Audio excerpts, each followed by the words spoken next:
हसरत की बात सुनकर जुनून कार से बाहर आ गई और वो दोनों अगले ही पल बिल्डिंग के टॉप फ्लोर पर थे। जुनून टॉप फ्लोर पर पहुंचते ही उसकी आंखें हैरानी से बड़ी होगी। उस फ्लोर को बहुत ही खूबसूरती से सजाया गया था। वो पूरा फ्लोर ट्रांसपेरेंट था। हर एक चीज कांच की एक्सपेंसिव और बहुत स्टाइलिश थी, जो देखने में बहुत ही खूबसूरत लग रहा था। और उस फ्लोर के बीचों बीच बहुत ही खूबसूरती से एक टेबल सजाया गया था। जुनून उस टेबल के पास भागते हुए जाती है और उस टेबल पर पड़ी लजीज खाने को देखकर उसके मुंह में पानी आने लगा था। खाने को देखकर जुनून के होठों पर बड़ी स्माइल और आंखों में चमक आ गई। वही हसरत जुनून के चेहरे पर स्माइल देखकर उसकी आंखों में कुछ अलग सा ठंडापन था। वही जुनून वो सब देखकर खुशी से बोली, ये सब कितना खूबसूरत है, ये आर पार दिखने वाली वॉल और एक ब्यूटीफुल सा टेबल। जुनून इतना बोलकर रुक गई और सोचते हुए अपनी आंखें घुमाते हुए हसरत के पास जाकर स्पीशियस नजरों से देखते हुए बोली, पर हम यहाँ क्यों आए हैं? हसरत जुनून को इग्नोर करते हुए चेयर पर बैठ गया और अपने सख्त आवाज में कहा, हम यहाँ लंच करने आए हैं। जुनून की बात सुनकर बिल्कुल भी सेटिस्फाइड नहीं हुई और हसरत के पास जाकर जुनून अपनी छोटी आंखें करते हुए बोली, पर आपका मुझे यहाँ लाने का क्या मतलब है? आपको पता होते हुए भी कि ये कपल डेटिंग प्लेस है। हसरत ने कहा, हम यहाँ लंच करने आए हैं और तुम्हें खाने से मतलब है या डेटिंग प्लेस होने से? और अगर तुम्हें लंच नहीं करना तो एक कोना पकड़कर बैठ जाओ। जुनून उसकी बात सुनकर मुंह टेढ़ा करते हुए चेयर पर बैठ गई, क्योंकि जुनून को भी बहुत जोरों से भूख लगी थी। वो सुबह से बाहर थी और उसने सुबह भी अच्छे से ब्रेकफास्ट नहीं की थी। वही हसरत एक टिश्यू पेपर लेकर अपने गले पर लगाते हुए अपने हाथ में स्पून लेकर बहुत ही जेंटली तरीके से लंच करने लगा। वही जुनून बिना कुछ किए ही वो स्पून लेकर कंसंट्रेट होकर लंच कर रही थी। उसी पल जुनून के दिमाग में कुछ आए और तुरंत बोली, जब आप श्रेयांश कपूर से मिलने रेस्टोरेंट में गए थे तो हम वहाँ भी लंच कर सकते थे, पर हम यहाँ क्यों आए हैं? हसरत उसे घूरते हुए कहा, मुझे पब्लिक प्लेस बिल्कुल भी पसंद नहीं है। जुनून बोली, पर आपको पब्लिक प्लेस क्यों नहीं पसंद? हसरत उसे गुस्से में बोला, क्या तुम्हें कॉन्ट्रैक्ट के रूल्स याद नहीं है कि तुम बिना कोई सवाल किए मैं जहाँ कहूँगा वहाँ जाना पड़ेगा? जुनून उसकी बात सुनकर गुस्से में अपनी आंखें घूमते हुए बोली, पर सर, मैं बिना सवाल के यहाँ आई हूँ और आपने ये नहीं कहा था कि पहुँचने के बाद मैं कोई सवाल नहीं कर सकती। हसरत उसका दिमाग देखकर थोड़ा हैरान था। हसरत ने भी जुनून के बातों का अच्छा जवाब देते हुए गुस्से में कहा, मैं बॉस हूँ या तुम जो मुझसे सवाल कर रही हो? जुनून उसकी बात सुनकर थोड़ा डरते हुए धीमी आवाज में बोली, आप है? इतना बोलकर खाना खाने लगी और मन में बोली, अगर मैं आपकी बॉस होती तो मैं आपको अपने कंपनी से निकाल देती। वही हसरत जुनून का रिएक्शन देखकर कहा, अफसोस, पर तुम हो नहीं। हसरत से जुनून की अपनी मन की जवाब पाकर उसे हैरानी से देखने लगी और कुछ ही देर में वो दोनों अपने लंच खत्म कर दिया और वो दोनों अपने हाथ में वाइन की ग्लास को ले लिया। हसरत वाइन की एक सीप लेकर ग्लास को टेबल पर रख दिया। वही जुनून उस वाइन को एक झटके में पूरा खत्म कर दी और बोली, आज तक मैंने इतनी टेस्टी वाइन कभी नहीं पी। हसरत उसे सख्त आंखों से घूर रहा था, क्योंकि जुनून उसके सामने इतने पागलों की तरह कभी बिहेव नहीं की थी। वही जुनून को अपना सर बाहरी सा लग रहा था। वो वाइन थोड़ी स्ट्रांग थी, इसलिए जुनून को नशा हो रहा था। हसरत ने कहा, तुम्हारा खाना हो गया है तो चलो। हसरत इतना बोलकर जाने लगा। जुनून भी टेबल से खड़ी हो गई, पर वो थोड़ा लड़खड़ाते हुए चलते हुए हसरत से नशे में बोली, हम कहाँ जा रहे हैं? हसरत उसे देखते ही समझ गया कि वो वाइन की वजह से नशे में है, इसलिए हसरत जुनून के पीछे चलते हुए कहा, हम घर जा रहे हैं। जुनून हसरत की तरफ देखते हुए बोली, आपके घर या मेरे घर? जुनून क्यूट तरीके से अपना मुंह हैरानी से खोलते हुए बोली, कहीं आप मुझे अपने घर ले जाकर मेरा फायदा तो नहीं उठने वाले? इसलिए आप मुझे इम्प्रेस करने के लिए यहाँ लाए हैं ना? आप बहुत ही बुरे इंसान हो। हसरत उसकी बात सुनकर अपनी गहरी आंखों से उसे घूरने लगा और गुस्से में कहा, तुम अपना बकवास बंद करो। तभी जुनून लड़खड़ा गई। उसी पल हसरत ने उसे संभाल लिया। हसरत का दोनों हाथ उसके शोल्डर पर था। उसी पल जुनून हसरत का हाथ हटते हुए नशे में बोली, मुझे पकड़िए मत, मैं चल सकती हूँ। हसरत उसे लड़खड़ाता चलता हुआ देख रहा था। तभी उसकी नजर जुनून के शोल्डर पर गई, जहाँ से उसके ड्रेस का पट्टी सरक रहा था। हसरत अपना कोट उतारकर जुनून को पहना दिया और जुनून के शोल्डर को पकड़कर चलने लगा। वहीं उसी डेटिंग प्लेस पर रूही भी किसी का काफी देर से वेट कर रही थी। उसी वक्त रूही अपने फोन में टाइम देखते हुए बोली, खुद टेबल रिजर्व करके हमारे पहले डेट पर ही गायब है। मैं उसे कॉल करके पूछती हूँ कि वो भी कहाँ है। रूही कॉल करने लगती है। उसका कॉल पिक होते ही रूही थोड़ा गुस्से में बोली, अर्जुन तुम अभी तक कहाँ पहुँचे हो? दूसरी तरफ से आवाज आई, मेरा कुछ देर और वेट कर लो, मैं बस पहुँचने वाला हूँ। रूही बोली, हाँ अगर तुम जल्दी नहीं आओगे तो मैं समझ लूंगी कि तुम्हें मुझे डेट करने में कोई इंटरेस्ट नहीं है। रूही इतना बोलकर कॉल डिस्कनेक्ट कर देती है और रूही खुद से बोली, जब तक वो आएगा तब तक मैं वॉशरूम जाकर आ जाती हूँ।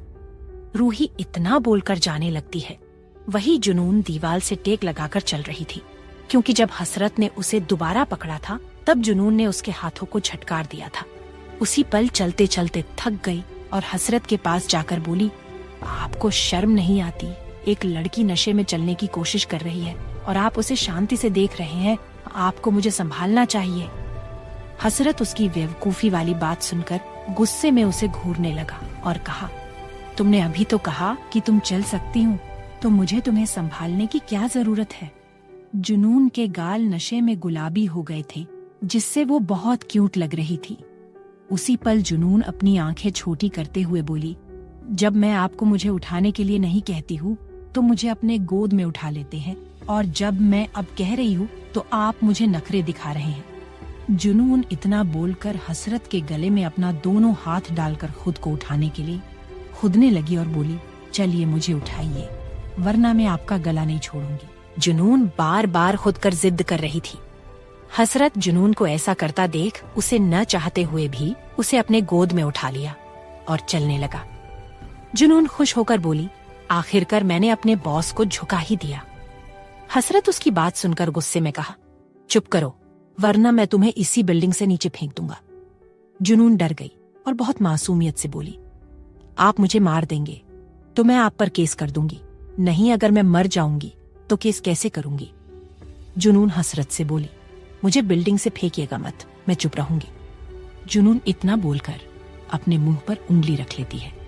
जुनून को ऐसा करता देख उसके होठों पर एक छोटी सी स्माइल आ गई। जुनून उसके चेहरे को बहुत गौर से देख रही थी।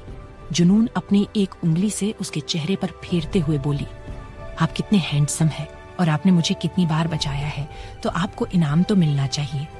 उसकी बात सुनकर हसरत की आंखें हैरानी से भर गई। उसी पल जुनून उसके होठों पर एक छोटा सा किस कर देती है और हसरत को प्यार से देखने लगती है। उसी पल हसरत जुनून के होठों पर अपना होठ रखकर किस करने लगा। जुनून तुरंत अपना होठ हसरत के होठों से हटाकर बोली, नहीं, मैंने आपको किस करने के लिए नहीं कहा, मैंने आपको किस इसलिए दिया क्योंकि आप बहुत हैंडसम हैं। जुनून इतना बोलकर अपना मुंह दूसरी की तरफ फेर लेती है। वही हसरत उसे गुस्से में देखने लगा और कहा, तुम बस कल का वेट करो। वही रूही वॉशरूम से बाहर निकलकर कॉरिडोर में चलने लगी। वो कुछ ही कदम बढ़ी थी, उसी पल उसके कदम एक जगह पर ही जम गए। रूही की आंखें गुस्से में भर गईं और चिल्लाई, अर्जुन! वही अर्जुन एक लड़की को दीवार से सटाकर किस कर रहा था। रूही की आवाज सुनते ही हैरानी से रूही को देखने लगा और वो लड़की वहां से भाग गई।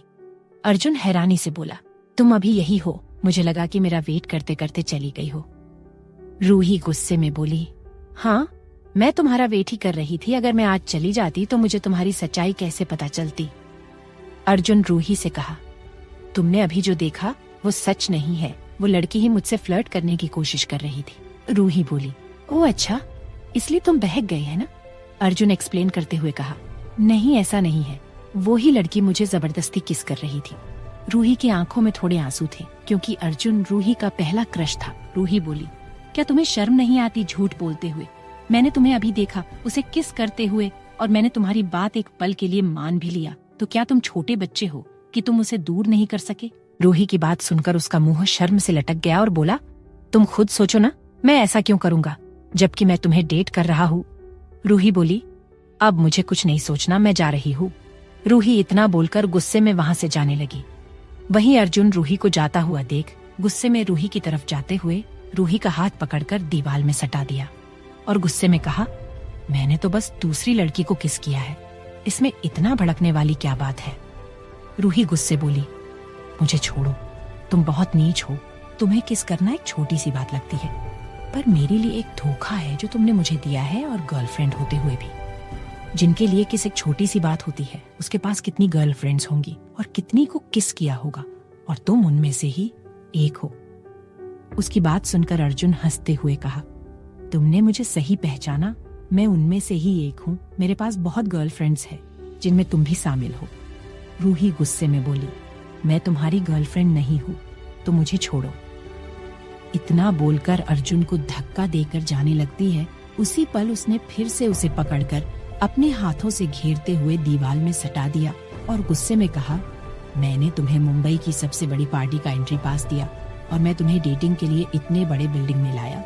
मैंने तुम्हारे पर इतने पैसे उड़ाए ताकि तुम मेरी गर्लफ्रेंड बन जाओ और बिस्तर पर मेरे बाहों में गिर जाओ, लेकिन तुम मुझे बिना कुछ दिए ही जा रही हो। रूही डिस्गस्टिंग नजरों से देखते हुए गुस्से में बोली, तुम अपनी बॉडी नीड को पूरा करने के लिए मुझे गर्लफ्रेंड बनाना चाहते थे। छे, मुझे घिन आती है तुमसे कि मैंने तुम जैसे को पसंद किया। अर्जुन गुस्से में रूही का मुंह दबाते हुए कहा, सही कहा, तुम इतनी खूबसूरत हो तो कौन नहीं चाहेगा कि तुम उसके बाहों में रहो। रूही अर्जुन को फिर से धक्का देकर भागने की कोशिश करती है, पर अर्जुन उसे कमर से कस लेता है। रूही बोली, जाने दो मुझे, वरना मैं तुम्हारे पर हैरेसमेंट का केस कर दूंगी। उसकी बात सुनकर अर्जुन ने कहा, तुम जानती हो ना मैं कौन हूँ, तो तुम्हारी बातों का कोई मतलब नहीं बनता। इतना बोलकर उसे और टाइट पड़कर जबरदस्ती गले पर किस करने लगता है। वहीं रूही खुद को छुड़ाते हुए बोली, छोड़ो मुझे, लेकिन अर्जुन उसकी बातों को अनसुना करके उसके गले पर वाइल्डली किस किया जा रहा था। उसी पल रूही रोते हुए उसे दोबारा धक्का देकर भागने की कोशिश करती है, पर अर्जुन ने उसे दोबारा पकड़कर उसके गालों पर एक थप्पड़ मार दिया, जिससे रूही के होठों से खून निकलने लगता है। उसी पल अर्जुन रूही के दोनों हाथों के बाजुओं को फाड़ दिया और उसे दीवार पर धक्का दे दिया, जिससे रूही के पीठ में काफी चोट लग गई। उसे दर्द के मारे उसकी आंखों से और भी आंसू निकलने लगे और हेल्प के लिए चिल्लाने लगी। अर्जुन धीरे धीरे रूही के होठों के करीब आने लगा। वही जुनून अभी भी हसरत के गोद में नशे में थी और वो दोनों अभी फर्स्ट फ्लोर के कॉरिडोर में थे। जुनून हसरत का चेहरा देख रही थी। तभी उसे किसी की चीखती आवाज आई। जुनून उस आवाज को पहचान गई और उस तरफ देखने लगी, और हसरत भी सामने देखते ही अपने जगह पर ही रुक गया। आगे जानने के लिए सुनते रहिए cruelty of my CEO my. Hello friends, मैंने एक न्यू ऑडियो सीरीज बनाया है, hidden love of angel. Please उसे भी अपना प्यार दीजिएगा। अब आते हैं स्टोरी पर, जहां अर्जुन रूही के साथ जबरदस्ती करने की कोशिश कर रहा था। तभी जुनून गुस्से में हसरत के गोद से उतरकर कॉरिडोर में रखी टेबल पर से एक फ्लावर की बास को उठाकर अर्जुन के सिर पर दे मारी और भागते हुए रूही के पास चली गई। वहीं अर्जुन अपना सर पकड़कर फर्श पर कहरा रहा था। रूही जुनून को देखकर रोते हुए गले लगा लेती है। वहीं जुनून रूही के बालों को सहलाते हुए बोली, तू चिंता मत कर, मैं आ गई हूँ ना, तुम्हें कुछ नहीं होगा। रूही को देखकर जुनून का नशा एक पल में ही उतर गया था। जुनून अब बिल्कुल होश में थी। उसी पल जुनून की नजर अर्जुन पर पड़ी।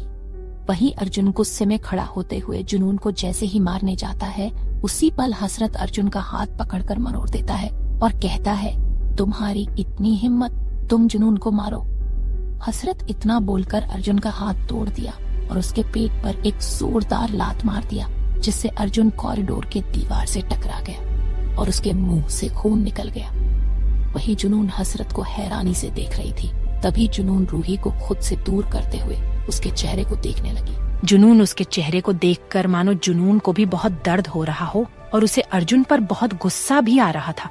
वो रूही के होठों से खून को साफ करने लगती है और उसके गालों पर हाथ रखते हुए बोली, क्या उसने तुम्हें मारा? रूही काफी डर चुकी थी। वो अपना सर हाँ में हिला दी। हाँ देखते ही जुनून का मुंह पूरा गुस्से में भर गया। वहीं हसरत रूही की तरफ एक नजर देखते हुए गुस्से में अर्जुन की तरफ बढ़ने लगा और उसके पास जाते हुए अपना पैर उसके गले पर रखकर दबाने लगा और से के कहता है, तुमने मेरी सिस्टर इन लो को छुआ कैसे? रूही और जुनून हैरानी से हसरत को देख रही थी, क्योंकि पहली बार उनके लिए किसी ने इस तरह से स्टैंड लिया था। उसी पल हसरत अपना पैर हटाकर अर्जुन के कॉलर को पकड़ के उठाते हुए रूही के पास ले गया और कहा, इसको मारो जब तक तुम सेटिस्फाइड ना हो जाओ। उसकी बात रूही अपनी नम आंखों से अर्जुनों को देखने लगती है और उसके गाल पर झमका देने वाला थप्पड़ मार देती है। और उसके हाथ अगले थप्पड़ के लिए नहीं उठ रहे थे, शायद इसलिए क्योंकि अर्जुन कोई मामूली इंसान नहीं था।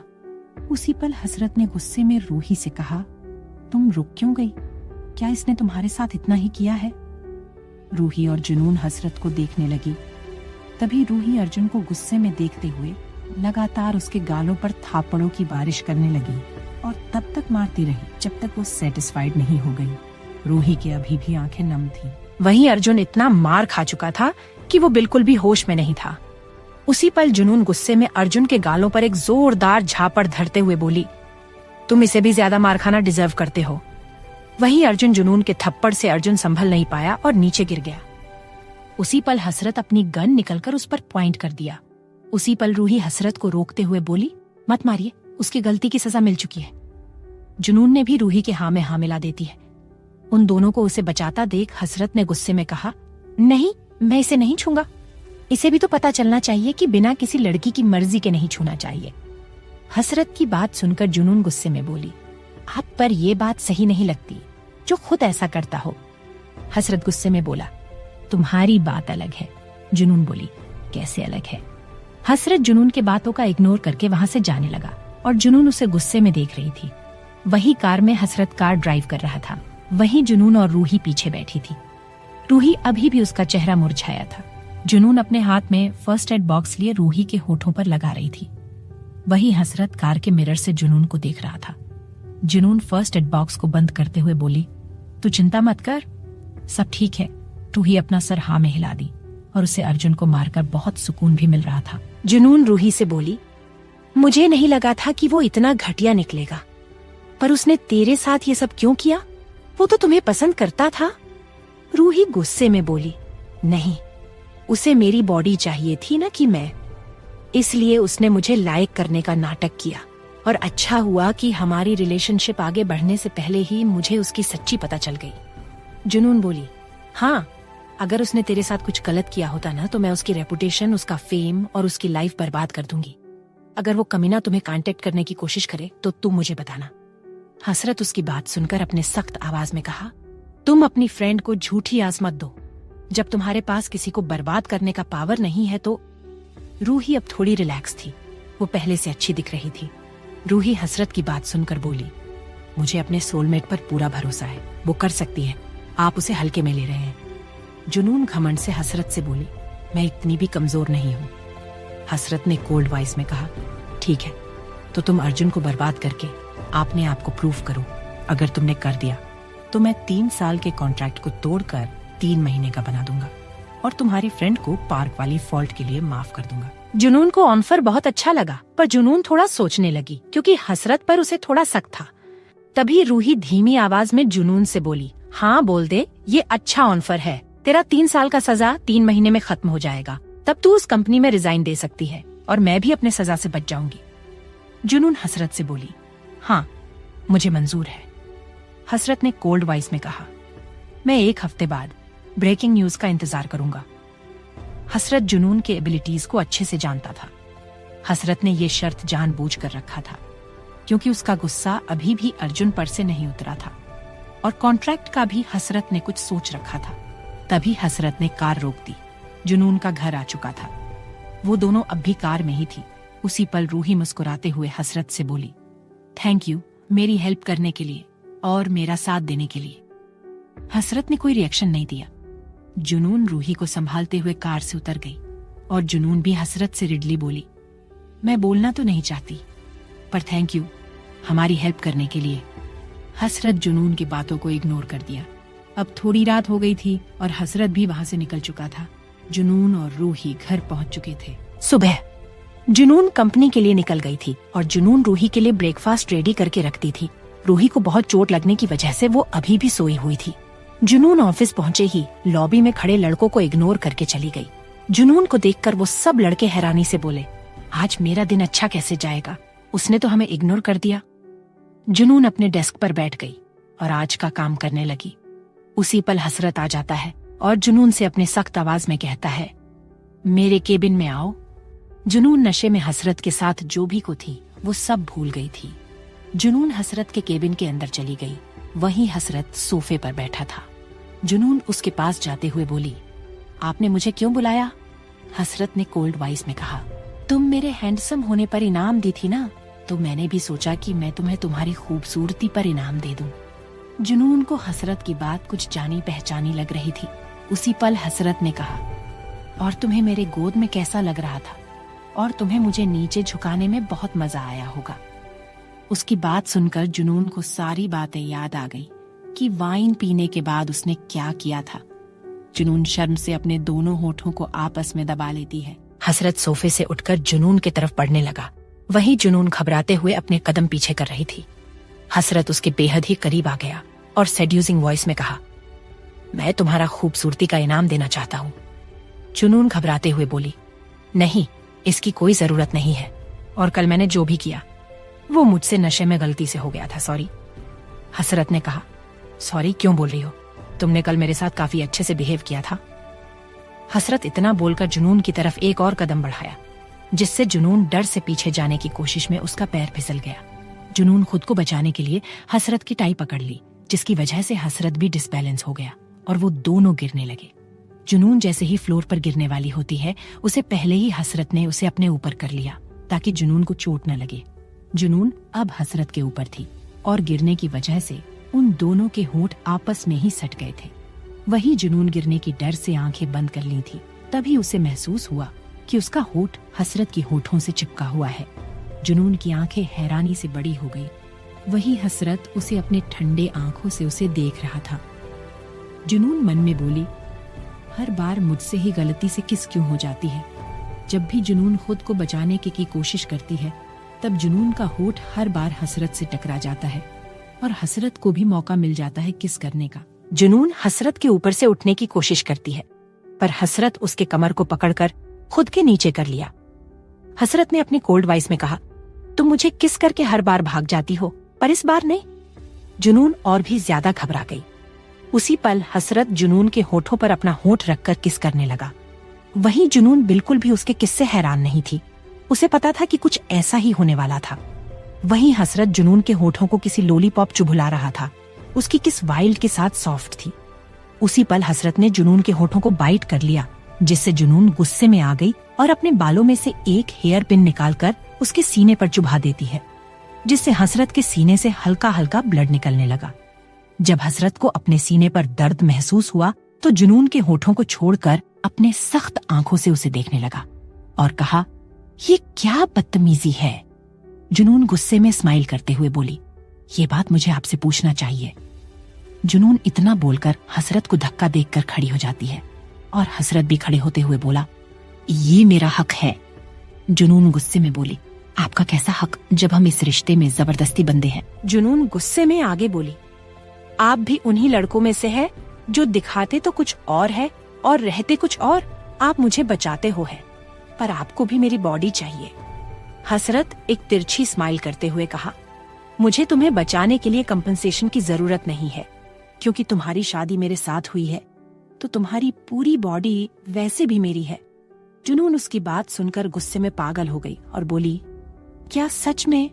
जुनून इतना बोलकर हसरत के केबिन से बाहर निकल गई और अपने पर्स में से मैरिज सर्टिफिकेट निकालकर दोबारा हसरत के केबिन में जाती है और हसरत को दिखाते हुए उसके नाम पर पेन से गोजते हुए उसे फाड़ कर टुकड़े टुकड़े कर देती है और हसरत के एक तीखी स्माइल देते हुए उसे डस्टबिन में फेंक देती है और कहती है, मैं अपने नाम के आगे आपका नाम नहीं देखना चाहती हूँ, इसलिए मैंने आपके नाम को अपने आगे से काट दिया है और आपने मुझे खरीदा नहीं है जो मेरी बॉडी आपकी होगी। जुनून को ऐसा करता हुआ देख हसरत गुस्से में उसकी तरफ बढ़ने लगा और कहा, तुम्हें मुझे गुस्सा दिलाने के लिए नया तरीका ढूंढ लिया, पर मुझे मैरिज सर्टिफिकेट से कोई फर्क नहीं पता था। तुम चाहे उसे फाड़ो या फेंको, इसे कुछ भी बात नहीं जाता। हसरत जुनून की तरफ बढ़ ही रहा था कि तभी केबिन का डोर खुल गया। जुनून और हसरत केबिन के डोर की तरफ देखने लगे। वही ऋषि हैरानी से उन दोनों को देख रहा था, क्योंकि हसरत को किसी लड़की के इतने करीब नहीं देखा था। ऋषि उन दोनों को देखकर बोला, क्या यहाँ कुछ चल रहा है? हसरत ऋषि को देखते हुए कहा, तुम यहाँ क्या कर रहे हो? ऋषि शरारती स्माइल करते हुए बोला, भाई आपको मुझे यहाँ देखकर अच्छा नहीं लगा, या फिर मैं ही गलत टाइम पर आ गया हूँ, इसलिए आप मुझसे इस तरह के सवाल कर रहे हो।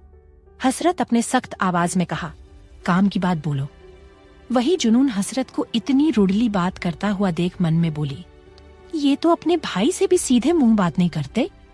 ऋषि हसरत की बात सुनकर सोचते हुए कहा, भाई आपको पता है कि मैं किसी से मिलने आया हूँ। इतना बोलकर जुनून की तरफ देखने लगा। वही जुनून ऋषि की नजर अपने पर पाकर उसे थोड़ा अजीब लग रहा था। ऋषि जुनून को देखकर बोला, आप खूबसूरत लेडी की तारीफ। उसकी बात सुनकर जुनून हैरानी से बोली, मैं जुनून सिन्हा और मैं आपकी भाई की न्यू सेक्रेटरी हूँ। वही हसरत ऋषि को घूर रहा था। ऋषि एक छोटी सी स्माइल करते हुए अपने भाई की तरफ देखते हुए कहा, तो आप है मेरे भाई की सेक्रेटरी। मैंने सोचा नहीं था कि आप इतनी खूबसूरत होंगी। और मैं ऋषि सिंघानिया हूँ और सक्सेना कंपनी का नया सीईओ। अगर आपको यहाँ कोई भी प्रॉब्लम हो तो मेरे कंपनी में आ सकती है। ऋषि जानबूझकर ये सब बोल रहा था क्योंकि ऋषि हसरत का रिएक्शन देखना चाहता था कि हसरत जुनून के लिए क्या फीलिंग रखता है। जुनून बोली, ओके। इसी तरह बातें करते हुए कुछ ही देर में वो दोनों किसी फ्रेंड की तरह हो गए थे। हसरत ऋषि को अपने लाल आंखों से घूर रहा था और वही वो दोनों हसरत को इग्नोर कर रहे थे। उसी पल हसरत ऋषि से कहा, तुम्हारे पास कोई काम नहीं है क्या, जो तुम मेरे ऑफिस में आकर सबका टाइम वेस्ट कर रहे हो? ऋषि हंसते हुए कहा, भाई आप इतने गुस्से में क्यों हैं? जुनून आपकी गर्लफ्रेंड तो है नहीं जो आप हमसे जेलस हो रहे हो। उसके इतना बोलते ही जुनून और हसरत एक दूसरे की तरफ देखने लगे। ऋषि उन दोनों को देखकर उसे कुछ डाउट हुआ, इसलिए उसने उन दोनों से हैरानी से पूछा, क्या तुम दोनों के बीच में कुछ चल रहा है? जुनून उसकी बात सुनकर घबरा गई और तुरंत बोली, नहीं, हमारे बीच ऐसा कुछ नहीं चल रहा है। वहीं हसरत ने कुछ जवाब नहीं दिया। ऋषि ने हंसते हुए कहा, आप इतनी घबरा क्यों रही है? मैं तो बस मजाक कर रहा था। जुनून ऋषि की बात सुनकर खुद को ठंडा करते हुए बोली, मुझे कुछ फाइल्स चेक करनी है तो मैं जा रही हूँ। जुनून ऋषि से इतने देर तक बात करने से समझ गई थी कि ऋषि अपने डाउट को इनडायरेक्टली ही सही पर पूरा क्लियर करके ही रहता है, इसलिए जुनून काम का बहाना देकर वहां से चली गई। ऋषि अपनी छोटी आंखें करते हुए हसरत से कहा, भाई आपकी की वाली लड़की मिल गई है और काफी खूबसूरत भी है। अगर अच्छा होता कि वो मेरी भाभी बन सकती, पर मेरे भाई को उनमें इंटरेस्ट नहीं है तो कोई बात नहीं, मैं ही उन्हें डेट करने के लिए पूछ लूंगा।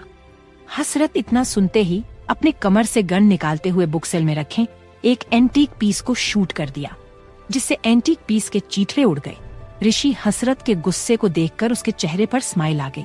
तभी हसरत ने कहा, तुम ये सब जानबूझकर कर रहे हो ना? तुम क्या जानना चाहते हो? ऋषि अपने आंखें टेढ़ी करते हुए कहा, भाई क्या आपके दिल में जुनून के लिए कोई फीलिंग है? हसरत ने अपने सख्त आवाज में कहा, जो एक बार गलती हो जाती है तो मैं उसी गलती को दोबारा नहीं दोहराता। ये बात तुम्हें अच्छे से पता है। ऋषि उसकी बात सुनकर मुस्कुराने लगा। इसका मतलब मेरा रास्ता क्लियर है। ऋषि हसरत को बार बार चिढ़ाए जा रहा था। हसरत उसकी बात सुनकर उसका चेहरा गुस्से में लाल हो गया और ऋषि को घूरने लगा। ऋषि हसरत को देखकर शरारती भरी स्माइल करते हुए कहा, भाई चिंता मत कीजिए, मैं कबाब में हड्डी नहीं बनूंगा क्योंकि मुझे एक लाइफ टाइम की गर्लफ्रेंड मिल गई है। हसरत उसकी बातों को इग्नोर कर दिया क्योंकि ऋषि हर वीक यही बोलता था, पर ऋषि आज कुछ अलग बोला था। लाइफ टाइम के लिए जो ऋषि कभी किसी के लिए नहीं बोलता था। उसी पल हसरत ने पूछा, कौन है वो? ऋषि ने कहा, भाई मुझे पता है कि आप क्यों पूछ रहे हो, पर आपको फिक्र करने की जरूरत नहीं है। वो बहुत खूबसूरत और अच्छी है, बस उसे गुस्सा बहुत जल्दी आ जाता है। हसरत उसकी बात सुनकर कुछ नहीं बोला। कुछ देर बात करने के बाद ऋषि वहां से चला गया और ऐसे ही पूरा दिन गुजर गया। अगली सुबह रॉयल एम्पायर। आज भी सभी मेल एम्प्लॉइज जुनून का काफी देर से वेट कर रहे थे, पर जुनून अभी तक नहीं थी। तभी हसरत कंपनी में इंटर होता है और साथ में जुनून भी उसके पीछे आ गई थी। जुनून आज जानबूझकर हसरत के टाइम पर आई थी क्योंकि जुनून जानती थी कि कंपनी के सभी एम्प्लॉइज हसरत से डरते थे। इसीलिए जुनून जब हसरत कंपनी में इंटर कर रहा था तब जुनून भी उसके पीछे आ गई थी। वहीं सभी मेल एम्प्लॉइज हसरत को देखकर डरकर अपने डिपार्टमेंट में भागने लगे, पर हसरत ने सबको नोटिस कर लिया था कि वो सब लॉबी में क्यों खड़े थे। हसरत के चेहरे पर सख्त भाव था। वहीं जुनून उसके पीछे चलते हुए उन एम्प्लॉइज को भागते हुए देख उसके चेहरे पर मुस्कुराहट आ गई और वो दोनों लिफ्ट में चले गए। और लिफ्ट खुलते ही हसरत अपने केबिन में चला गया और जुनून अपने डेस्क पर बैठ गई। तभी एक लड़का फाइल लाते हुए जुनून को प्यार से देखते हुए कहा, गुड मॉर्निंग। जुनून उस लड़के को देखकर बोली, गुड मॉर्निंग। वो लड़का जुनून को फाइल देते हुए कहा, इस फाइल में इस मंथ के न्यू डिजाइन है जो सीईओ सर से अप्रूव करवाना है। जुनून अपने डेस्क के पास इशारा करते हुए बोली, ठीक है, यहाँ रख दो। वो एम्प्लॉय डेस्क पर फाइल रख देता है और जुनून को देखते हुए चला जाता है। जो भी फाइल आती थी पहले जुनून उन फाइल को चेक करती थी, तब वो फाइल्स हसरत के पास जाती थी। जुनून समझ रही थी कि वो एम्प्लॉई यहाँ बस उसे देखने आया था और कुछ ही देर में अलग अलग डिपार्टमेंट के अलग अलग मेल एम्प्लॉईज अपने हाथों में कुछ न कुछ लिए जुनून को देखने आते थे, जिससे जुनून परेशान हो गई थी। तभी जुनून अपने पर्स में से एक आईपैड निकालकर उसमें अपनी उंगलियां चलाने लगती है और स्माइल करते हुए बोली, आज मैं करूंगी तुम लोगों की आशिकी का इलाज। वही सभी मेल एम्प्लॉईज अपना काम कर रहे थे। तभी उनके कंप्यूटर में कुछ अजीब होने लगा और अचानक ही उनका कंप्यूटर बंद हो गया। सभी लड़के अपने कंप्यूटर को हैरानी से देखने लगे और उसे रिस्टार्ट करने लगे, पर कंप्यूटर स्टार्ट नहीं हुआ। उसी पल सभी एम्प्लॉईज का एक ही साथ कंप्यूटर स्टार्ट हो गया, पर उन लड़कों की आंखें और भी हैरानी से भर गईं, क्योंकि उनका हाथ कंप्यूटर पर न होते हुए भी उनका कंप्यूटर ऑटोमेटिक चल रहा था। उनका कंप्यूटर पर अलग अलग वेबसाइट खुल जा रहे थे। तभी अचानक ही कंप्यूटर ब्लैक हो गया। तभी एक लड़के ने हैरानी से पास में बैठी एक लड़के से कहा, क्या तुम्हारा कंप्यूटर चल रहा है? दूसरे लड़के ने कहा, नहीं, मेरा कंप्यूटर ऑटोमेटिक चलते हुए अचानक ही बंद हो गया। ये थोड़ा अजीब है। पहले वाले लड़के ने कहा, हाँ, मेरा भी स्टार्ट नहीं हो रहा। इन दोनों को कुछ अजीब लगा। उसी पल कुछ लड़के हैरानी से बोले, ये क्या हो रहा है? हमारा कंप्यूटर क्यों रिस्टार्ट नहीं हो रहा? उसकी बात सुनकर एक लड़की हैरानी से बोली, क्या? पर हम लड़कियों का कंप्यूटर अच्छे से चल रहा है और ये हाल हर डिपार्टमेंट में हो रहा था और कंपनी के पूरे मेल एम्प्लॉईज परेशान थे। वहीं जुनून मुस्कुराए जा रही थी, क्योंकि जुनून ने ही उन सबके कंप्यूटर को हैक कर लिया था। बस हसरत और लड़कियों को छोड़कर सबका कंप्यूटर हैक हुआ था। जुनून स्माइल करते हुए बोली, अभी तो एक और तुम लोगों के लिए सरप्राइज है। जुनून इतना बोलकर और भी उसके चेहरे पर मुस्कान आ गई। वही हर डिपार्टमेंट वाले बहुत परेशान हो रहे हैं। उसी पल उन सभी मेल एम्प्लॉईज के कंप्यूटर में से उसका नाम कोई भारी और डरा देने वालों आवाज आई। वो सभी लड़के हैरानी से अपनी आंखें छोटी करते हुए कंप्यूटर को देखने लगे। वो सब अपना नाम सुनकर डर गए और कंप्यूटर को एक तक घूरने लगे। वो सब घूरी रहे थे। तभी उनके डिस्प्ले पर अचानक ही एक डरावना भूत दिखा, जिसकी वजह से वो सभी मेल एम्प्लॉई अपने चेयर पर से गिर गए। उन्हें समझ नहीं आ रहा था कि उसके साथ ऐसा क्यों हो रहा था। उसी पल उन लोगों ने फिर अपने डिस्प्ले पर देखा, पर उनका डिस्प्ले बिल्कुल ठीक था। उन सब का डर और भी बढ़ गया और आपस में चिल्लाने लगे, तुमने भी देखा जो मैंने देखा है, वो बहुत डरावना था। सभी लड़के अपना थूक गटकते हुए कहा, हाँ, पता नहीं, मेरे डिस्प्ले में कोई मेरा नाम लेते लेते कुछ अजीब दिखा था। वहीं उनकी डिपार्टमेंट की सभी लड़कियां हंसने लगीं और बोली, क्या बकवास कर रहे हो? हम लोगों का कंप्यूटर बिल्कुल ठीक है। तुम लोग हमें डराने के लिए ऐसा कर रहे हो ना? तुम लोगों ने एक बार ऐसा ही कुछ किया था, तो इस बार हम नहीं फंसेंगे। वहीं उन लड़कियों की बात सुनकर सभी लड़के एक दूसरे का हैरानी से देखने लगे। वहीं जुनून चिप्स खाते हुए हंस रही थी। केबिन में हसरत अपने कंप्यूटर में सीसीटीवी ऑन किया हुआ था। हसरत के कंपनी में जो भी तहलका मचा हुआ था, हसरत उसे सब देख रहा था, पर उसके चेहरे पर गुस्सा होने के बजाय उसके होठों पर एक तिरछी स्माइल थी, क्योंकि हसरत जानता था कि ये किसने किया था और क्यों किया था। वहीं जुनून शांति से बैठी अपना काम कर रही थी। तभी जुनून कुछ सोचते हुए हसरत के केबिन में चली गई। केबिन में हसरत हेड चेयर पर बैठे अब फाइल चेक कर रहा था। जुनून हसरत के वर्किंग टेबल के पास आकर खड़ी हो गई। उसी पल हसरत जुनून को बिना देखे कहा, जो कंपनी में हो रहा है वो तुमने ही किया है ना? तुम्हारी इस हरकत से सबके काम में डिस्टर्ब हो रहा है, जो हमारे कंपनी के लिए बिल्कुल भी अच्छा नहीं है। जुनून ने ये कभी सोचा ही नहीं थी। जुनून अपना सर झुकाकर बोली, सॉरी सीईओ सर, मैं उन लोगों के साथ ऐसा इसलिए किया क्योंकि नॉट बैड, पर अगली बार से ऐसा नहीं होना चाहिए। You got it. जुनून की बात बीच में काटे हुए हसरत ने अपने सख्त आवाज में जुनून की तरफ देखते हुए कहा। हसरत ने आगे कहा, तुम यहाँ क्यों आई थी? जुनून उसकी बात रिलैक्स हो गई और बोली, मुझे 1 वीक के लिए हाफ टाइम ऑन ऑफ चाहिए। जुनून को हाफ टाइम ऑन ऑफ इसलिए चाहिए थी क्योंकि अर्जुन को बर्बाद करने के लिए टाइम चाहिए था। हसरत भी इस बात को अच्छे से समझ गया था और हसरत बिना कोई सवाल किया कहा, ओके। जुनून उसकी बात सुनकर हैरान हो गई, क्योंकि जुनून ने जो कंपनी के एम्प्लॉईज के साथ किया था उसके लिए हसरत ने कुछ नहीं बोला और अब उसे आसानी से हाफ टाइम ऑन ऑफ मिल गया था। जुनून सोच में पड़ गई कि हसरत कब से जेंटल बिहेव करने लगा। उसी पल हसरत की गुस्से में आवाज आई, क्यों तुम्हें ऑन ऑफ नहीं चाहिए? जो तुम स्टैचू बनकर खड़ी हो, यहाँ से जाओ। जुनून डर गई और बोली, हाँ मैं जाती हूँ। जुनून इतना बोलकर वहां से चली गई। आगे जानने के लिए सुनते रहिए क्रूअल्टी ऑफ माई CEO सिर्फ पॉकेट FM पर। डेटिंग बिल्डिंग के सामने जुनून खड़ी थी और उसके साथ में यश और रूही भी थे। यश ने कहा, हम लोग यहाँ क्यों खड़े हैं, हमें अंदर जाना है ना। रूही यश के बातों पर जवाब देते हुए बोली, हम लोग 3 हैं तो हमें एंट्री नहीं देंगे, क्योंकि यहाँ का एक रूल है कि यहाँ कपल की साथ में एंट्री होती है या फिर पहले से ही कपल को रिजर्वेशन करना पड़ता है। यश जुनून से कहा, तब हमें अंदर जाने की क्या जरूरत है जब तुम इनके कंप्यूटर को हैक करके CCTV फुटेज चुरा सकती हो।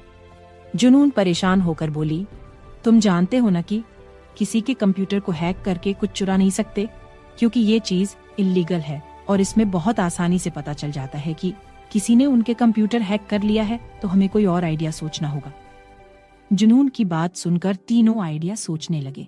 वहीं रूही के चेहरे पर थोड़ा उदासी था, क्योंकि जो उसके साथ 2 दिन पहले हुआ था उसे अभी अच्छे से भूली नहीं थी, और उस बिल्डिंग को देखकर उसके चेहरे पर और भी उदासी छा गई थी। उसी पल यश की नजर रूही के उदास चेहरे पर गई। उसे उदास देख यश ने उसके कंधे पर हाथ रखकर कहा, रूही दी, तू एक बेकार लड़के के लिए उदास मत हो। ये टाइम है उसे बदला लेने का, ना कि उदास होने का। उस बेकार इंसान ने मेरे बहन का दिल तोड़ा है तो उसे भुगतना ही पड़ेगा। उसकी बात सुनकर रूही खुश थी, पर उसके आंखों में कुछ छुपाने का डर था। रूही जुनून को देखने लगी। जुनून अपनी पलकें झपकाते हुए रूही को इशारों में बोली, सब ठीक होगा। 2 दिन पहले जो हुआ था, रूही और जुनून ने यश को बस इतना ही बताया था कि अर्जुन ने बस रूही को धोखा दिया, और अगर यश को या अयांश को पता चल जाता कि अर्जुन ने रूही के साथ जबरदस्ती करने की कोशिश की है, तब यश और अयांश दोनों मिलकर अर्जुन के साथ क्या करते खुद उन्हें भी पता नहीं होता। इसलिए उन दोनों ने ये बात किसी को नहीं बताई थी, और रूही और जुनून ये भी नहीं चाहती थी कि उस अर्जुन की वजह से उनका करियर खराब हो। यश ने स्माइल करते हुए रूही से कहा, तो तुम रेडी हो? यश इतना बोलकर अपना हाथ आगे बढ़ा दिया। रूही भी स्माइल करते हुए अपना सर हाँ में हिला देती है और यश के हाथ पर अपना हाथ रख देती है। उसी पल जुनून भी अपना हाथ उन दोनों के ऊपर रख देती है और कहती है, गेट रेडी फॉर रिवेंज। इतना बोलकर तीनों मुस्कुराने लगे और अपना हाथ हटाकर बिल्डिंग के अंदर जाने लगे। उसी पल रूही परेशान होकर बोली, हम लोग अंदर तो जा रहे हैं, पर प्लान क्या है? रूही की बात सुनकर तुरंत तीनों ही अपनी जगह में ठहर गए और एक दूसरे के चेहरा देखने लगे। रूही सोचते हुए बोली, मेरे पास एक प्लान है। जुनून और यश दोनों ही रूही को क्यूरियोसिटी से देखने लगे और बोले, तब जल्दी बता। रूही अपना प्लान बताना स्टार्ट कर दी, और उसका प्लान सुनते ही जुनून और यश मुस्कुराने लगे। जुनून यश को देखते हुए बोली, पर इसका चेहरा क्रूएल तो नहीं दिखाता, और ये दिखने में भी छोटा लग रहा है। रूही यश को देखते हुए बोली, तुम अपने मुंह पर मास्क लगा लो और अपने चेहरे पर थोड़ा गुस्सा लाओ, तब थोड़े लगोगे डेविल, मतलब हसरत सिंघानिया। जुनून भी रूही के हाँ में हाँ मिलाते हुए बोली, हाँ रूही सही बोल रही है, पर तुम CEO सर से थोड़े कम हैंडसम दिख रहे हो, पर चलेगा। यश जुनून की बात सुनकर चिढ़ गया और बोला, क्या तुम मेरा और अपने बॉस का कंपेयर कर रही हो? तुम शायद भूल रही हो कि मैं जब से ज्यादा हॉट और हैंडसम मॉडल हूँ, और तुम कह रही हो कि मैं उनसे कम हैंडसम हूँ। रूही बोली, ठीक है, अब ओवर एक्टिंग हो गया हो तो जाओ, वरना मैं जुनून के बॉस को बुला लूंगी हमारी हेल्प के लिए। यश तुरंत बोला, नहीं, जब मैं हूँ तब उसे क्यों बुलाना। यश अपना हाथ आगे बढ़ाकर जुनून से कहा, तो हम चले अंदर। जुनून उसके हाथ पर मारते हुए बोली, तुम मेरे बॉस बने हो, जिन्हें मैं बिल्कुल भी पसंद नहीं करती हूँ, और CCTV फुटेज लेने जा रहे हैं, न कि हम डेट करने, तो चुपचाप मेरे साथ चलो। यश का तो मुंह बन गया। वहीं रूही जुनून की बात सुनकर मुस्कुराते हुए बोली, तू भले ही पसंद न करती हो, पर वो करता है, मैंने देखा है तेरे लिए उसे पजेसिव होते हुए। वही बिल्डिंग के अंदर पहुंचते ही रिसेप्शनिस्ट के पास जाते हुए जुनून बोली, हेलो, मैं जुनून सिन्हा हूँ, और जो मेरे पीछे खड़े हैं वो हसरत सिंघानिया है। हमें आपसे कुछ हेल्प चाहिए थी। रिसेप्शनिस्ट बोली, हेलो, आपको कैसी हेल्प चाहिए? जुनून थोड़ा परेशान होकर बोली, हम यहाँ 2 दिन पहले आए थे, और जब हम अपना डेट खत्म करके जा रहे थे तब मेरा इंपॉर्टेंट चीज फर्स्ट फ्लोर पर गिर गया था, इसलिए मुझे उसे ढूंढने के लिए CCTV फुटेज देखना है। रिसेप्शनिस्ट थोड़ा हैरान होकर बोली, हम आपको CCTV फुटेज नहीं दिखा सकते, ये हमारे रूल्स के खिलाफ है। क्योंकि यहाँ बड़े बड़े बिजनेसमैन और सेलिब्रिटीज आते हैं तो हम उनकी प्राइवेसी खराब नहीं करना चाहते हैं। और क्या आप बता सकती है कि वो आपकी इम्पोर्टेंट चीज क्या है, तो हम उसे ढूंढने में आपकी हेल्प करेंगे। उसकी बात सुनकर जुनून यश का चेहरा देखने लगी, क्योंकि जुनून इस सवाल के बारे में एक्सपेक्ट नहीं की थी। उसी पल जुनून थोड़ा दुखी होकर बोली, वो मेरा एक लॉकेट है जो मेरे लिए बहुत इम्पोर्टेंट है, क्योंकि वो लॉकेट मेरे मॉम डैड की आखिरी निशानी है। आप शायद समझ सकती हैं। जुनून रिसेप्शनिस्ट को थोड़ा इमोशनली ब्लैकमेल कर रही थी ताकि उस पर कोई शक न करे। रिसेप्शनिस्ट बोली, हम आपको सीसीटीवी कैमरा नहीं दिखा सकते, पर हम क्लीनिंग स्टाफ से पूछकर बताते हैं, शायद आपका लॉकेट उनके पास ही हो। उसकी बात सुनकर जुनून परेशान हो गई, क्योंकि रिसेप्शनिस्ट को माना बहुत मुश्किल लग रहा था। रिसेप्शनिस्ट कॉल करके पूछकर जुनून पर थोड़ा शक करते हुए बोली, सॉरी मैम, हमारे स्टाफ को ऐसा कुछ नहीं मिला, तो आप क्या बता सकती है कि आपको कैसे पता कि वो लॉकेट फर्स्ट फ्लोर पर ही गिरा है? जुनून उसकी सवाल सुनकर हैरान हो गई और बोली, बस मुझे डाउट है कि फर्स्ट फ्लोर पर ही गिरा होगा, क्योंकि मैं उस दिन बहुत नशे में थी और मुझे थोड़ी वोमिटिंग लग रही थी, इसीलिए फर्स्ट फ्लोर वाले वॉशरूम के अंदर गई थी। तब मेरा लॉकेट मेरे गले में ही था। जब मैं वॉशरूम से निकली तब उसके बाद से मेरा लॉकेट कहीं गायब हो गया, इसीलिए मैं सीसीटीवी फुटेज देखकर जानना चाहती थी कि वो लॉकेट फर्स्ट फ्लोर पर गिरा है या कहीं और। रिसेप्शन परेशान होकर बोली, पर सॉरी, हम आपको सीसीटीवी फुटेज नहीं दिखा सकते। जुनून उसकी बात सुनकर उसे अंदर ही अंदर गुस्सा आने लगा। जुनून धमकाते हुए बोली, आप जानती हैं ना मेरे पीछे कौन खड़े हैं? एशिया के सबसे बड़े बिजनेसमैन हसरत सिंघानिया, और आप उनके सामने ही मुझे मना कर रही हैं। जानती है ना आप कि आपके इस बदतमीजी के लिए ये पूरा बिल्डिंग खरीद सकते हैं। यश उसकी बात सुनकर हैरानी से जुनून को देखने लगा। यश ने मास्क लगाया हुआ था, इसलिए उसका रिएक्शन कुछ पता नहीं चल रहा है। यश अपने मन में बोला, जुनून तुम क्या बोल रही हो? मैं डुप्लीकेट हसरत सिंघानिया यहाँ एक डेटिंग रूम नहीं बुक कर सकता, और बात कर रही हो पूरी बिल्डिंग खरीदने की।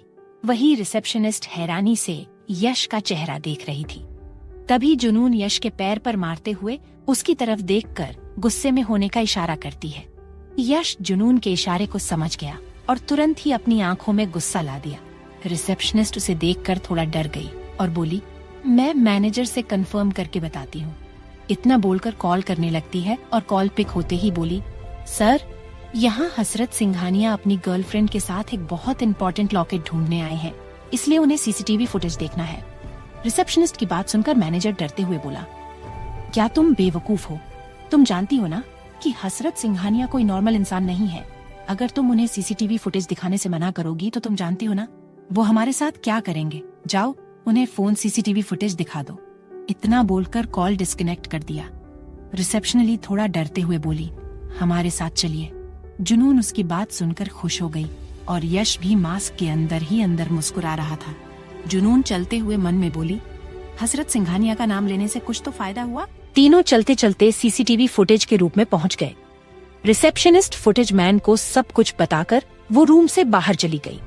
वही जुनून और यश फुटेज मैन को देख रहे थे, क्योंकि फुटेज मैन के होते हुए वो फुटेज नहीं चुरा सकते थे। तभी उस आदमी का फोन रिंग होने लगा।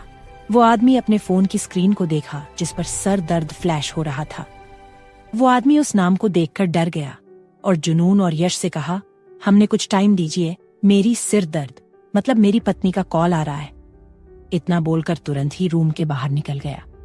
वही वो दोनों उसकी बात सुनकर हंसने लगे।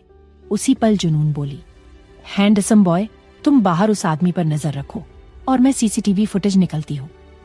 उसकी बात सुनकर यश ने अपना सर हाँ हिलाकर उस आदमी पर नजर रखने चला गया। जुनून नहीं चाहती थी कि यश को कुछ पता चले कि उस दिन रूही के साथ क्या हुआ था, इसलिए जुनून यश को बाहर भेजती थी। तभी जुनून अपना काम स्टार्ट कर देती है और सब अपने फोन में रिकॉर्ड करने लगी।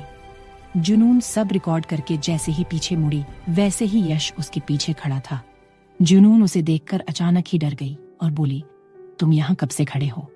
उस पर यश ने नॉर्मल वे में कहा, मैं बस अभी आया हूँ। उसकी बात सुनकर जुनून एक लंबी सांस लेकर छोड़ देती है। यश ने कहा, तुम्हें फुटेज मिल गया है तो हम चले? जुनून बोली, हाँ चलो। वो दोनों वहां से निकल गए। वही रूही बाहर ही खड़ी थी। तभी रूही जुनून और यश को देखने लगी। उसी पल वो दोनों रूही के पास आकर बोले, हमें मिल गई जो हमें चाहिए था। रूही मुस्कुराने लगी और तीनों वहां से निकल गए। एक वीक बाद हसरत अपने कार में बैठे आईपैड में ब्रेकिंग न्यूज देख रहा था। उस न्यूज में बताया जा रहा था कि एक्टर अर्जुन एथॉल को कई लड़कियों के साथ जबरदस्ती करने और सिड्यूस करने के लिए उन पर कई केस फाइल की गई है। पुलिस भी उन्हें पकड़ने के लिए निकल गई है और उनका पूरा करियर बर्बाद हो गया है। जो कभी एक्टर अर्जुन को प्यार दिया करते थे, अब उन्हें उसे कई गुना नफरत किया जा रहा है। ये न्यूज देखकर हसरत के होठों पर तिरछी स्माइल थी। हसरत उस न्यूज को देखकर कहा, तुमने अपने आप को प्रूव कर दिया है कि तुम सबसे यूनिक हो, और जो यूनिक चीज होती है वो हसरत सिंघानिया की होती है। Royal umpire. जुनून अपने डेस्क पर बैठी वो ही न्यूज देख रही थी। न्यूज देखकर उसके चेहरे पर बहुत खुशी थी। उसी पर जुनून का फोन रिंग होने लगता है। जुनून अपने फोन के डिस्प्ले को देखी जिस पर रूही फ्लैश हो रहा था। जुनून मुस्कुराते हुए कॉल पिक कर लेती है और बोलती है, कंग्रेचुलेशंस, हम जीत गए और हमने रिवेंज भी ले लिए है। रूही खुश होकर बोली, थैंक यू सोलमेट, मुझे खुशी है कि मेरी फ्रेंड है, तू सबसे अच्छी है। जुनून बोली, हाँ, और भी खुशी है को तू मेरी फ्रेंड है, तू हमेशा मेरा साथ देती है, तो मैं तेरे लिए तो इतना कर सकती हूँ। कॉल के दूसरी साइड से रूही बोली, तुझे भी कंग्रेचुलेशंस, क्योंकि तेरा अब 3 साल का कॉन्ट्रैक्ट अब 3 महीने का हो गया है। जुनून को 3 महीने का कॉन्ट्रैक्ट सुनकर वो कुछ सोचने लगी और बोली, हाँ। रूही बोली, बस हाँ, तुम्हें तो खुशी होनी चाहिए कि तू उस डेविल से बच जाएगी। जुनून तुरंत बोली, नहीं, मैं बहुत खुश हूँ। रूही स्माइल करते हुए बोली, तो इस बात पर सेलिब्रेट हो जाए। जुनून बोली, हाँ ठीक है। रूही सोचते हुए बोली, पर तेरा बॉस उतना बुरा नहीं है जितना हम सोचते हैं, और मुझे लगता है कि वो तुम्हारे लिए कोई फीलिंग रखता है। उसकी बात सुनकर जुनून तुरंत बोली, तू ज्यादा ही सोचने लगी है, तो तू आराम कर और कॉल डिस्कनेक्ट कर, मैं तुमसे घर आके बात करती हूँ। रूही बोली, ओके, इतना बोलकर कॉल डिस्कनेक्ट कर देती है। उसी वक्त हसरत उसके पास आकर उसके डेस्क के पास खड़ा हो जाता है। जुनून हसरत को अचानक देखकर डर गई और अपनी आंखें बड़ी किए बोली, आप? हसरत अपने कोल्ड आंखों से देखते हुए कहा, हाँ मैं। हसरत जुनून के टेबल पर एक कॉन्ट्रैक्ट रखते हुए कहा, तुमने अपने आप को प्रूफ किया, तो शर्त के मुताबिक 3 साल का कॉन्ट्रैक्ट तोड़कर 3 महीने का कर दिया। जुनून उस कॉन्ट्रैक्ट को देखकर खुश हो गई।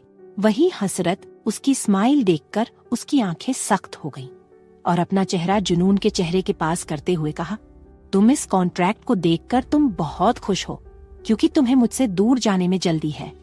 जुनून उसकी नजदीकी देखकर अपना सलाइवा घटते हुए इनोसेंट तरीके से हसरत को देखने लगी। उसी पल हसरत ने जुनून के होठों पर अपना होठ रख दिया। आगे जानने के लिए सुनते रहिए cruelty on of my CO, सिर्फ पॉकेट FM पर। अनएक्सपेक्टेड किस से जुनून आंखें फाड़े हसरत जुनून को देखने लगी। वही हसरत जुनून बहुत सॉफ्टली किस कर रहा था। उसी पल हसरत ने जुनून के होठों पर काट लिया। जुनून अपने होश में आ गई और हसरत को खुद से जैसे ही दूर करने जाती है, उससे पहले ही हसरत उसके होठों को छोड़ दिया। जुनून उसे गुस्से में देखने लगी। वही हसरत अपने होठ को अपने अंगूठे से साफ करते हुए डेविल स्माइल कर रहा था। जुनून उसे हैरानी से देखने लगी। हसरत ने शरारती स्माइल करते हुए कहा, 3 महीने का कॉन्ट्रैक्ट भी तुम्हें मुझसे पीछे नहीं छोड़ा सकता। हसरत इतना बोलकर अपने केबिन में चला गया। जुनून हसरत को जाता देख गुस्से में बोली, आप बहुत बुरे हो। जुनून इतना बोलकर अपने होठ को सहलाने लगती है। तभी जुनून की नजर कॉन्ट्रैक्ट पर पड़ी। उसे देखते ही पता नहीं क्यों जुनून के चेहरे पर स्माइल नहीं थी। वहीं मुंबई के रोड बहुत भीड़ लगी थी। सभी गुस्से में चिल्लाए जा रहे थे और किसी पर सड़े टमाटर और अंडे फेंक रहे थे। सभी पुलिस वाले उस भीड़ को हटा रहे थे। कई सारे रिपोर्टर एक आदमी को घेरे सवाल पर सवाल किए जा रहे थे। कई रिपोर्टर ने उस इंसान के मुंह के पास माइक लगाकर सवाल करते हुए बोले, आपने उन लड़कियों के साथ ऐसा क्यों किया? आप ये सब कब से करते आ रहे हैं? आप इंडिया के सबसे बड़े एक्टर होते हुए भी आपने इतनी घटिया हरकत क्यों की? क्या आप लड़कियों को बस एक बॉडी नीड समझते हैं? बोलिए। अर्जुन एथल, हमें जवाब चाहिए, हमें जवाब दीजिए। अर्जुन एथल। अर्जुन गुस्से में सबको देख रहा था। उसके हाथों में हथकड़ी बंधी हुई थी। उसी पल एक औरत उसके चेहरे पर अंडा फेंकते हुए बोली, तुम्हें इतना घटिया काम करते हुए शर्म नहीं आई? तुम्हें मर जाना चाहिए।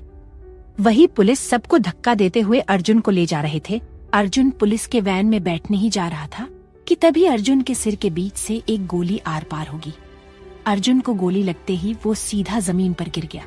वहीं खड़े सभी लोग हैरानी से अर्जुन को देख रहे थे और पुलिस अर्जुन को मारने वाले को ढूंढने लगे। और वहीं उन भीड़ से दूर एक बिल्डिंग पर दो लड़के अपने चेहरे पर मास्क लगाए और अपने सिर पर काली कैप पहने उस भीख को देख रहे थे। एक लड़के के हाथ में गन था, उसने ही अर्जुन को शूट किया था। वो दोनों अर्जुन को मारने के बाद वहां से जाने लगे। तभी वो दोनों अपने बाइक पर बैठते हुए अपने चेहरे पर से और सर पर से मास्क और कैप को निकाल दिए। वो दोनों कोई और नहीं, यश और जिसके हाथ में गन था वो अय्यांश था। अय्यांश की आंखें क्रुएलिटी से भरा था और यश की आंखों में कोल्डनेस झलक रहा था। यश एक हफ्ते पहले की बात सोच रहा था, जब जुनून फुटेज चुराने के लिए यश को उस आदमी पर नजर रखने के लिए बाहर भेज दी थी और यश के जाते ही जुनून अपना काम स्टार्ट कर दी थी। वही यश उस आदमी के पीछे तो गया था, पर वो आदमी उसके आंखों के सामने से ओझल हो गया था। इसलिए यश दोबारा सीसीटीवी फुटेज रूम में आ गया था और तब जुनून रूही का फुटेज ले रही थी। तब उस वक्त यश रूम में आ चुका था। यश उस फुटेज को देखकर उसका पूरा शरीर गुस्से से कांप गया, पर वो जुनून और रूही के सामने कुछ रिएक्ट नहीं किया, क्योंकि वो उन दोनों को अच्छे से समझता था कि उन दोनों ने ये बात क्यों छिपाई थी। इसलिए उसने अपने चेहरे पर कोई भाव नहीं लाया। तभी यश सब सोचते हुए अपनी बाइक स्टार्ट कर दी और अय्यांश भी अपनी बाइक स्टार्ट कर चुका था। वो दोनों एक दूसरे का चेहरा देखकर बहुत स्पीड से वहां से निकल गए। रूही का घर। हॉल में रूही अपने मॉम के साथ सोफे पर बैठी थी। वो दोनों न्यूज देख रहे थे, जिसमें अर्जुन का ही न्यूज चल रहा था। उस पर रूही की मॉम गुस्से में बोली, अच्छा हुआ ये मर गया, वरना पता नहीं कितनी लड़कियों का जिंदगी बर्बाद करता। रूही की मॉम रूही को प्यार से देखते हुए बोली, रूही तू कभी ऐसे लड़के को पसंद मत करना। रूही अपने मॉम को इमोशनली देखने लगी। उसी पल उसकी मॉम रूही के सर पर तपली मारते हुए बोली, वरना मैं तेरे हाथ पैर तोड़ दूंगी। जब तुम्हें कोई लड़का पसंद आएगा तो तू सबसे पहले मुझसे मिलवाना, ताकि मैं उस लड़के को परख सकूं कि वो लड़का सही है या नहीं। रूही उसकी बात सुनकर हैरान हो गई। उसे लगा कि उसकी मॉम कुछ इमोशनल बात बोलेंगी, पर उसे डांटने लगी। उसी पल हॉल में यश और अय्यांश आ जाते हैं और यश रूही का बाल बिगाड़ते हुए सोफे पर बैठ गया। रूही यश पर गुस्सा करते हुए बोली, तूने मेरा बाल बिगाड़ दिया, रुक मैं अभी तुझे बताती हूँ। रूही इतना बोलकर यश का बाल पकड़कर खींचने लगती है, जिससे यश भी रूही का बाल पकड़ते हुए कहा, रूही दी मेरा बाल छोड़ दो, वरना मैं तुम्हारा भी नहीं छोड़ूंगा। वही अय्यांश सोफे के पास खड़ा उन दोनों को देख रहा था। रूही की मॉम रूही को डांटती हुई बोली, रूही अपने छोटे भाई के बाल छोड़, तू इतनी बड़ी हो गई है और तू बच्चों वाली हरकतें कर रही है, वो तेरे छोटा भाई है। रूही अपनी मॉम की बात सुनकर मुंह बना लेती है और अपने भाई का बाल छोड़ देती है और बोलती है, मॉम पहले भाई ने ही मेरा बाल बिगाड़ा है और मुझे डांट रही है। उसकी मॉम बोली, क्यों न डंटू, तेरा भाई एक मॉडल है और तू उसके साथ ऐसा करगी। तेरे पास तो कोई काम नहीं है और तू अपने छोटे भाई का बाल नोचकर उसका करियर खराब कर रही है। मॉम मेरे पास जॉब नहीं है तो मेरी कोई इज्जत ही नहीं है। रूही की मॉम हंसते हुए बोली, हाँ जब जॉब ढूंढ लेना तब इस घर में अपनी इज्जत ढूंढना, ठीक है मेरी प्यारी बेटी। सुशीला जी की बात सुनकर यश रूही पर हंसने लगा। रूही उसे गुस्से में घूरने लगी। रूही गुस्से में यश की तरफ देखते हुए मॉम से बोली, आप हमेशा भाई की ही साइड लेती है। वही यश रूही को चिढ़ाते हुए हंस रहा था। रूही गुस्से में उठकर अय्यांश के पास जाते हुए उसका हाथ पकड़कर बोली, भाई देखिए ना, ये मुझे चिढ़ा रहा है। अय्यांश यश की तरफ घूरते हुए बोला, तुम इसे क्यों परेशान कर रहे हो? क्या तुम मुझसे मार खाना चाहते हो? उसकी बात सुनकर यश डरते हुए कहा, नहीं भाई, इसकी कोई जरूरत नहीं है। रूही यश से बोली, देखो तुम्हारी तरफ मॉम है और मेरे तरफ पावरफुल भाई, जो तुम्हें एक बार में ही उठाकर पटक सकते हैं। रूही अय्यांश को प्यार से देखकर बोली, मेरे सबसे अच्छे भाई। यश उसकी बातों को आंख घुमाते हुए इग्नोर कर दिया और कहा, मैं तुम्हारी हमेशा मदद करता हूँ और तू अय्यांश भाई को सबसे अच्छा भाई बोल रही है। जा, मैं अब से तेरी कोई मदद नहीं करूंगा और तेरे सारे सीक्रेट्स सबको बता दूंगा। रूही हंसते हुए यश के बालों को सहलाते हुए बोली, तू भले ही मुझे कितना भी परेशान कर ले, पर तू भी मेरा अच्छा भाई है। रूही की मॉम रूही से बोली, तुम्हारा प्यार खत्म हो गया हो तो अपने भाई को छोड़ दे, क्योंकि वो दोनों थक गए होंगे। वो तेरी तरह हमेशा घर तो नहीं बैठे रहते। उनकी बात सुनकर अय्यांश ने कहा, जब रूही को जॉब करने का मन करेगा तब कर लेगी, इतनी जल्दी क्या है। यश ने भी अपने भाई के हाँ में हाँ मिलाते हुए कहा, हाँ मॉम, भाई सही कह रहे हैं। रूही अपने भाइयों को देखकर मुस्कुराने लगी और घमंड से अपने मॉम से बोली, मॉम देखा, मेरे भाइयों ने अभी क्या कहा, मैं जब चाहे जॉब कर सकती हूँ। उसकी मॉम गुस्से में बोली, तुम दोनों ने ही इसे बिगाड़ कर रखा है। सुशीला जी परेशान होकर बोली, मैं अब जा रही हूँ डिनर की तैयारी करने। वो इतना बोलकर वहां से चली गई। रूही अय्यांश का हाथ छोड़ देती है। अय्यांश नॉर्मल वे में रूही से कहा, अगर तुम्हें कोई भी परेशान करे या कोई भी प्रॉब्लम हो तो छिपाना मत। वो इतना बोलकर चला गया। रूही अय्यांश की बात सुनकर हैरान हो गई और यश की तरफ देखने लगी। वही यश रूही से नजरें चुरा रहा था। रूही समझ गई कि उसने सब कुछ बता दिया है। रूही गुस्से में यश को देखते हुए उसकी तरफ बढ़ने लगी। उसी पल यश भागते हुए बोला, सॉरी, मैंने भाई को बता दिया, पर भाई सही बोल रहे थे। वो इतना बोलकर वहां से भाग गया। रूही उसे गुस्से में देखने लगी। आधी रात जुनून अपने सोफे पर बैठी टेबल पर रखी कॉन्ट्रैक्ट को घूर रही थी। वो कॉन्ट्रैक्ट को देखकर कुछ सोच रही थी। जुनून सोचते हुए बोली, आप मुझे हमेशा क्यों बचाते रहते हैं? मुझे पता है कि आपकी चाहत मेरी बॉडी नहीं है, पर आप मुझे अपने से दूर क्यों नहीं जाने देते? वही हसरत अपने खिड़की के पास खड़ा चांद को देखते हुए कहा, क्योंकि मैं तुम्हें खुद से दूर नहीं जाने दे सकता। तुम वो लड़की हो जिससे मैं नफरत नहीं करता। दूसरी तरफ जुनून अपनी आंखें बंद करते हुए सोफे पर लेट गई और बोली, ऐसा नहीं है कि मैं आपको नापसंद करती हूँ। मेरी भी कोई वजह है आपको नापसंद करने के लिए। अगले दिन जुनून कंपनी में पहुंच चुकी थी। जुनून ने एक बहुत खूबसूरत लैवेंडर कलर की मिनी फ्रॉक पहनी हुई थी, जिसमें वो बहुत खूबसूरत लग रही थी। वो अपने डेस्क पर बैठी काम कर रही थी। उसी पल हसरत उसके डेस्क को क्रॉस करके अपने केबिन में जाने लगा, पर अगले ही पल हसरत अपने जगह पर ठहर गया और कुछ कदम पीछे करते हुए जुनून के डेस्क के पास पहुंच गया। जुनून तुरंत अपने डेस्क से खड़ी हो गई और हसरत को ऊपर से नीचे तक देखने लगी। हसरत ने भी आज लैवेंडर कलर की 3 पीस सूट पहना हुआ था। उसके ऊपर के शर्ट के 2 बटन खुले थे, जिससे उसका मस्कुलर सीना साफ दिख रहा था। वो बहुत हैंडसम और कूल लग रहा था। वही हसरत जुनून को अपने इंटेंस नजरों से ऊपर से नीचे तक देखकर उसके होठों पर एक तिरछी स्माइल थी। हसरत ने शरारती स्माइल करते हुए कहा, क्या तुम ये ड्रेस जानबूझकर पहनकर आई हो? क्या तुम सबको अनाउंस करना चाहती हो कि हमारी शादी हो गई है? जुनून उसकी बात सुनकर एक स्माइल देते हुए बोली, नहीं, मुझे अनमैरिड कहलाना पसंद है। और रही आपकी क्लॉथ और मेरी ड्रेस का कलर तो इत्तेफाक से मिल गया, वरना मुझे पता होता कि आप इस कलर की क्लॉथ पहन के आने वाले हैं तो मैं इसे पहनकर ही नहीं आती। जुनून की बात सुनकर हसरत उसके पास जाने लगा और अपना एक एक कदम जुनून की तरफ बढ़ाते हुए कहा, क्या तुम्हें मुझसे इतनी नफरत है? जुनून हसरत को अपने पास आता देख वो अपने एक एक कदम पीछे कर रही थी। जुनून हसरत की बात सुनकर उसके गहरी आंखों में देखने लगी। जुनून उसे क्या जवाब दे, उसे खुद समझ नहीं आ रहा था। उसी पल जुनून दीवार से टकरा गई और हसरत उसके बेहद ही करीब आ गया। जुनून की धड़कनें तेज हो गई और जुनून अपनी धड़कनों को सुन पा रही थी। हसरत ने कोल्ड वॉइस में कहा, जवाब दो। जुनून हकलाते हुए बोली, पहले आप मुझसे दूर हुई तब मैं आपको जवाब दे सकती हूँ। हसरत उसकी बात सुनकर ठंडी आवाज में कहा, जो मुझे तुमसे दूर करेगा वह बात नहीं सुननी। इस वक्त वह दोनों एक दूसरे की आंखों में देख रहे थे। हसरत ने कहा, तुम्हारी बॉडी की फ्रेग्रेंस और तुम आज दोनों ही लैवेंडर है। मैं इस लैवेंडर की खुशबू को और करीब से महसूस करना चाहता हूँ। हसरत की बात सुनकर जुनून अपने होश में आ गई और बोली, आपका 10 मिनट में एम्प्लॉइज के साथ एक मीटिंग है, इसीलिए मुझे मीटिंग की तैयारी करनी है, तो मुझे जाने दीजिए। इतना बोलकर हसरत के बगल से खिसकने की कोशिश करती है, पर हसरत अपने दोनों बाजुओं से जुनून को घेर लेता है। जुनून फिर से घबराई आवाज में बोली, देखिए, मुझे जाने देंगे तो मैं मीटिंग की तैयारी टाइम पर कर पाऊंगी। हसरत ने अपने कॉल वॉइस में कहा, इतनी जल्दी क्या है?